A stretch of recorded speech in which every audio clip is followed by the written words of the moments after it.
here I've actually got a well-established blackcurrant bush. I'm actually at my grandparents' house and they've basically had this for years.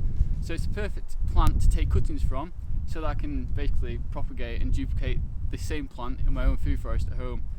And the reason this is actually such a good little trick to learn is because, one, it saves you loads of money on new plants, but not only that, it actually is really just a good way of just getting more food for free from the stuff you've already got in your garden. You can literally just multiply the amount of food you get in your garden. So what you really want is a well-established plant like this. It's now early spring, so it's just starting to bud. This is a good time to take cuttings from the plant to duplicate. What you really want to look for, it's really very simple, is just relatively new growth. So you don't want old hardwood, you want to go for like the younger, softer twigs that are growing like this here.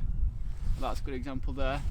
And basically you want like, you know, a 15 to 30 centimetre stick, and also you want to make sure that it's not too thick and hard. Like a pencil thickness is a good size to go for, and all we're doing is you're going to be taking cuttings of pruners. This is a good example here. You can see this one here looks relatively good, healthy new growth. And take a cut. I'm going to cut just below a bud like that, and that is basically a perfect little cutting to propagate a new plant from. So something to like look out for is, like, for example, this branch here you can see, and this one here, you can tell the older wood, they're not fresh growth, because it's starting to go green on it and it looks like harder wood. You want like almost like bendy, like the bendy new growth, because it's softer and it's easier to root, and basically easier to propagate new plants from. So if you've got a relative, a neighbour, a friend who's growing food, you can literally just ask them, can I take some cuttings from your plant, and then propagate from what they've got. And it is obviously this one as well, because I know it's so well established in this kind of climate where I am. I know it's going to grow really well in my garden, in my food forest.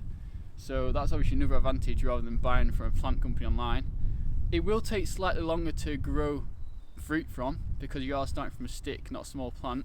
But I'll show you an example that I took a cutting from this plant 2 years ago, and it's actually grown a lot better than the one that I bought in my own food forest, probably because it is more acclimatized to where I am. So actually it's a really good method. Even though it might take a couple of years to settle, once it gets growing it does usually take off and grow really well. So I'm just going to get some more cuttings like this, because this is the first cutting I took.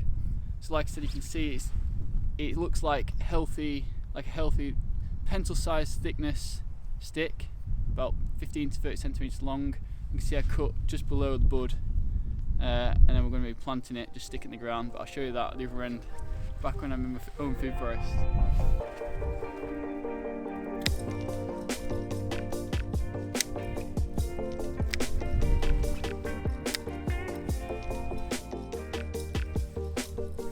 Right, so I've got some cuttings.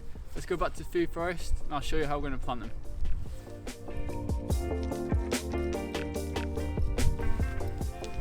So I'm back in the food forest, it feels good to be back. Now I've got my cuttings, like all these, big handful. Before I show you exactly how I plant them, this is actually a plant that I did that same technique with a couple of years ago, and it produced absolutely tons for me last year. So you can see the size of it now, how vigorously it's actually grown.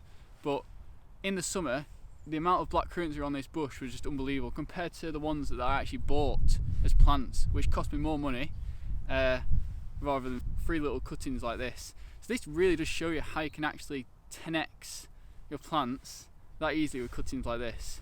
So let's just go over now to the hen pen where we're going to be planting them and just show you how easy it actually is.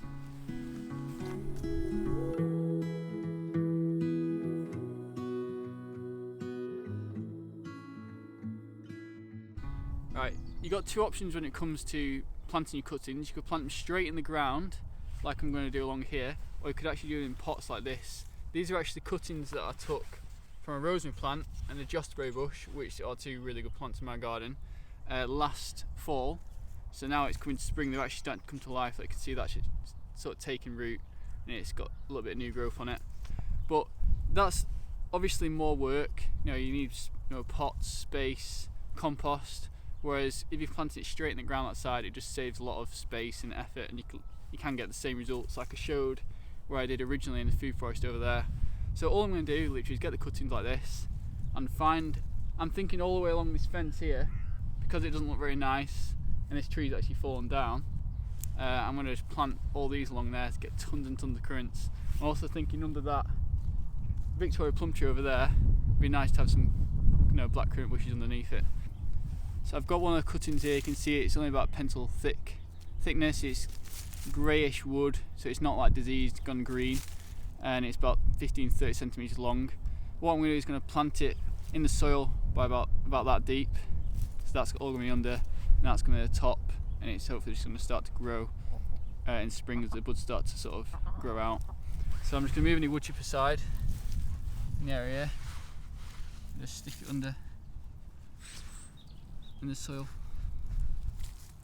like that. Put some wood chips again, and that should actually take root. sounds too good to be true, but trust me, it does actually work as long as it's making good contact with the soil. I can see under there. Look. Give you an example. This is the stuff it's going to be growing in, which is already good compost thanks to Andy. I'm just going to stick them in the ground all the way along. You don't need to be too precise about how deep you put it in, as long as it's got enough, you know, stick to root from, because it effectively will start to root from these buds in this area here. So you want to have, you know, a decent amount under, I'd say a couple of inches under the soil. So if you have like a wood chip layer on the surface, just you might want to make sure you're planting it into the soil, not just into the wood chip, and just stick it in the ground.